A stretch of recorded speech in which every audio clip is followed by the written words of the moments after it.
ওম নমঃ ভগবতে বাসুদেবায়। শ্রী শ্রী পবিত্র রোপণী একাদশীর ব্রত মাহাত্ম্য।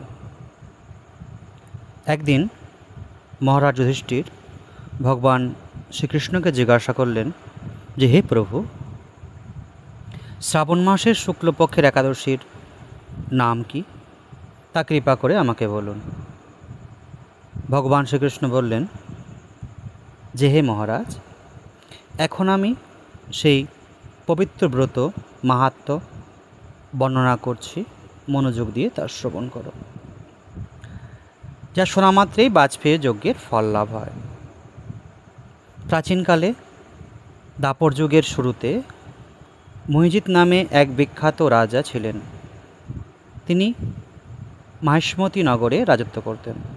কিন্তু দুঃখের বিষয় এই যে তার মনে বিন্দুমাত্র সুখ শান্তি ছিল না, কেননা তিনি ছিলেন অপুত্র।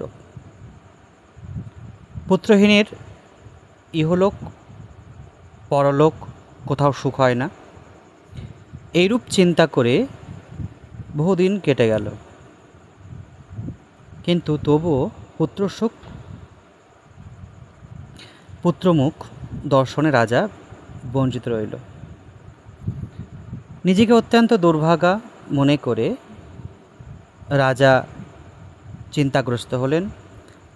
প্রজাদের সামনে গিয়ে বলতে লাগলেন, হে প্রজাবৃন্দ, তোমরা শোনো, আমি এই জন্মে তো কোনো পাপ কাজ করিনি, অন্যায়ভাবে আমার রাজকোষ বৃদ্ধি করিনি, ব্রাহ্মণ বা দেবতাদের সম্পদ কখনো গ্রহণ করিনি, উপরন্তু প্রজাদেরকে পুত্রের মতন পালন করেছি। ধর্ম অনুযায়ী পৃথিবী শাসন করেছি,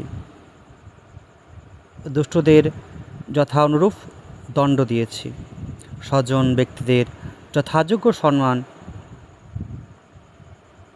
করেও কখনো অবহেলা করিনি। তাই হে ব্রাহ্মণগণ, এই প্রকার ধর্ম পথ অবলম্বন করা সত্ত্বেও কেন আমার পুত্রলাভ হলো না, তা আপনারা কৃপা করে আমাকে বলুন। রাজার এই প্রকার কাতর উক্তি শ্রবণ করে ব্যথিত রাজভক্ত পুরোহিত ব্রাহ্মণ রাজার মঙ্গলের জন্য গভীর বনে ত্রিকালজ্ঞ মুনি ঋষির কাছে যেতে মনস্থ করলেন। বনের মধ্যে ঋষিদের আশ্রম সকল দেখতে দেখতে তারা এক মুনির সন্ধান পেলেন। তিনি দীর্ঘায়ু, নিরোগ, নিরাহারে ঘোর তপস্যায় মগ্ন ছিলেন। সর্বশাস্ত্র বিশারদ, ধর্ম তত্ত্বজ্ঞ ও ত্রিকালজ্ঞ সেই মহামুনি লোমশ নামে পরিচিত। ব্রহ্মার এক কল্প অতিবাহিত হলে মুনিবরের গায়ের একটি লোম পরিত্যক্ত হতো। এই কারণে এই মহামুনির নাম লোমশ। তাকে দেখে সকলে ধন্য হলেন। তারপর পরস্পর বলতে লাগলেন যে আমাদের বহু জন্মের সৌভাগ্যের ফলে আজ আমরা এই মুনির সাক্ষাৎ লাভ করতে পারলাম। তারপর ঋষিবর তাদের সম্বোধন করে বললেন, কী কারণে আপনারা এখানে এসেছেন এবং কেই বা আমার এত প্রশংসা করছে, তাই স্পষ্ট করে বলুন। আপনাদের যাতে মঙ্গল হয়, আমি নিশ্চয় তার চেষ্টা করব। ব্রাহ্মণরা বললেন যে, হে ঋষিবর, আমরা যে উদ্দেশ্যে এখানে এসেছি আপনি তা কৃপা করে শুনুন। এ পৃথিবীতে আপনার মতন শ্রেষ্ঠ ব্যক্তি আর কোথাও নেই। তাই মহিজিৎ নামে এক রাজা নিঃসন্তান হওয়ায় অতি দুঃখে দিন যাপন করছে। আমরা তার প্রজা। তিনি আমাদেরকে পুত্রের মতন পালন করে, কিন্তু তিনি পুত্রহীন বলে আমরাও সবাই মর্মাহত। তার দুঃখ দূর করতে আমরা এই বনে প্রবেশ করেছি। তাই হে ব্রাহ্মণ শ্রেষ্ঠ রাজা, যাতে পুত্রের মুখদর্শন করতে পারে, কৃপা করে তার একটি উপায় আমাদেরকে বলুন। তাদের কথা শুনে মুনিবর ধ্যানমগ্ন হলেন। কিছু সময় পরে রাজার পূর্বজন্ম বৃত্তান্ত বলতে লাগলেন যে, রাজা পূর্ব জন্মে এক দরিদ্র বৈশ্য ছিলেন। একবার তিনি একটি অন্যায় কার্য করে ফেলেন। ব্যবসা করার জন্য তিনি এক গ্রামে থেকে অন্য গ্রামে যাতায়াত করতেন। এক সময় জ্যৈষ্ঠ মাসে শুক্লপক্ষের দশমীর দিন কোথাও যাওয়ার পথে তিনি অত্যন্ত তৃষ্ণার্ত হয়ে পড়েন।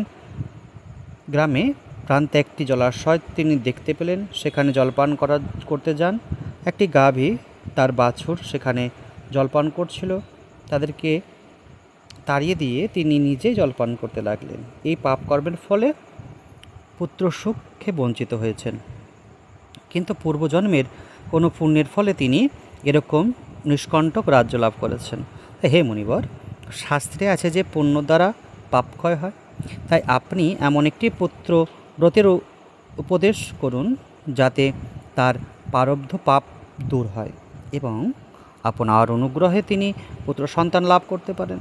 তো লোমশ মুনি বললেন যে শ্রাবণ মাসের শুক্লপক্ষে পবিত্র রোপণী একাদশীর ব্রত অভীষ্ট ফল প্রদান করে। আপনারা যথাবিধি তা সকলে পালন করুন। তাই লোমশ মুনির উপদেশ শুনে আনন্দচিত্তে তা গৃহে প্রবর্তন করলেন। রাজাকে সে সকল কথা জানালেন। তারপর সকলে মিলে মুনির নির্দেশ অনুযায়ী ব্রত পালন করলেন।